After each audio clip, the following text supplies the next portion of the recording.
débuté 10 jours avant le 17 mars, c'est-à-dire le mardi 7 mars, si je ne me trompe pas, 2020. L'hôpital a été totalement fermé et nous étions avec Laurent, nous n'allions plus du tout dans les services et nous faisions l'interface avec les familles à l'entrée de l'hôpital. C'est quelque chose que j'ai personnellement très très mal vécu. Donc pour nous, en fait, on s'est retrouvés à un moment un petit peu avec du vide, à pas bien savoir quoi faire, comment se positionner. Fallait pas exactement être présent avec les patients par peur de la contagion et en même temps, il fallait trouver des activités.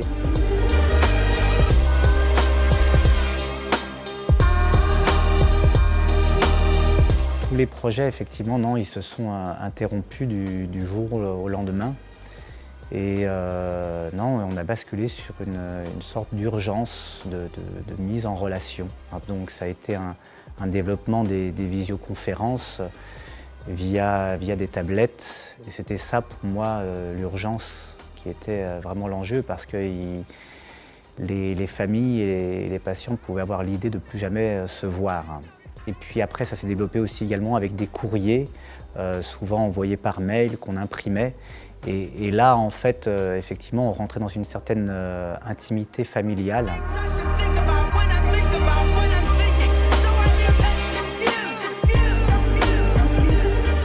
Il fallait bien imaginer un petit peu une vie qui puisse reprendre aussi. Et alors, la chance que nous avons eue, en tout cas sur notre institution, c'est pouvoir dialoguer avec la cellule Covid de l'hôpital et de pouvoir tenter de monter des projets en collaboration avec eux, en dialoguant, en essayant de mettre en avant les besoins que les patients nous exprimaient.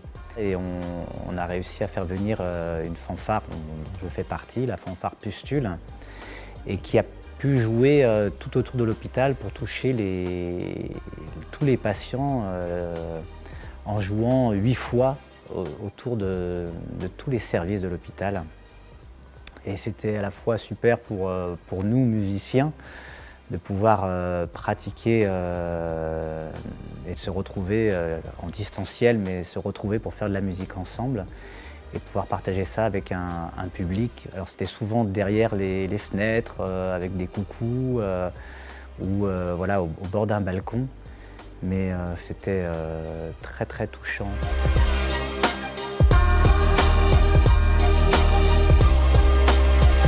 Ces 2 confinements ont terriblement changé notre méthode de travail.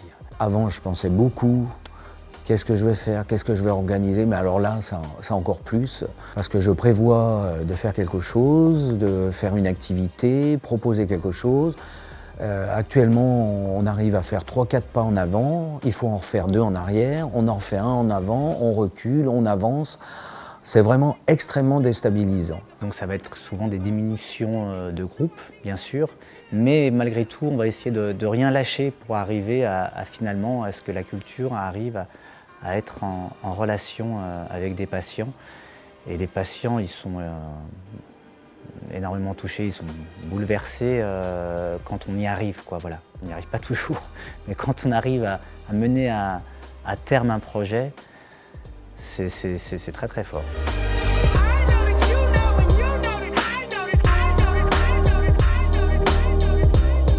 C'est lors du 2e confinement où on a été confronté à un nombre important de décès. De voir mes collègues soignants, tout habillés en bleu dans les services, courir, oui, courir. Courir pour essayer que les patients survivent. Combien de fois j'ai tenu la main à certains patients, oui, qui allaient partir. C'est notre quotidien un petit peu à l'hôpital de Fourvière, puisqu'on est dans un service d'unité de soins de longue durée. Mais là, ce nombre rapide de décès, et même de voir nos collègues soignants aussi extrêmement affectés.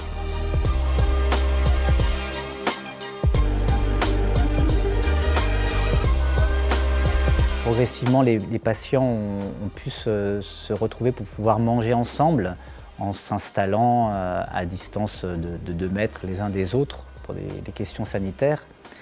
Mais on continuait à leur faire porter le masque avant et après le repas. Et pour moi, ça me posait question, ça me renvoyait un petit peu à une notion de bâillonnement. Il m'a semblé qu'il fallait glisser un moment sur des débats qui étaient la question du sanitaire à la question éthique. Qu'est-ce qu'on propose à des patients qui sont déjà âgés comme vie et comme moment de vie? Et donc on a pu dialoguer en fait avec la cellule Covid, avec nos responsables, pour leur permettre de pouvoir enlever le masque tout en étant à distance raisonnable.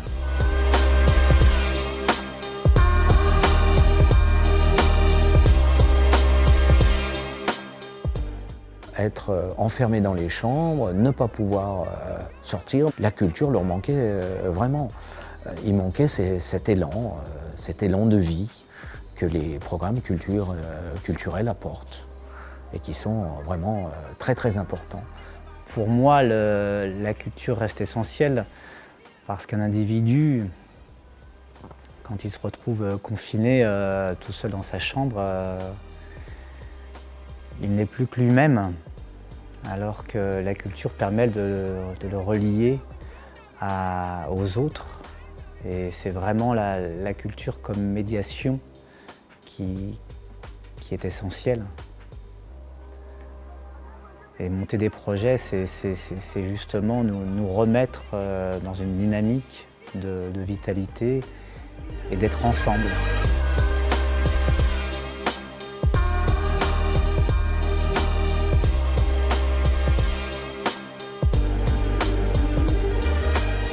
Je suis Louis Dousson, animateur social à l'hôpital de Fourvière. Je suis Laurent Chabalier, animateur socio-culturel à l'hôpital de Fourvière. Et nous avons à cœur de développer des projets culturels.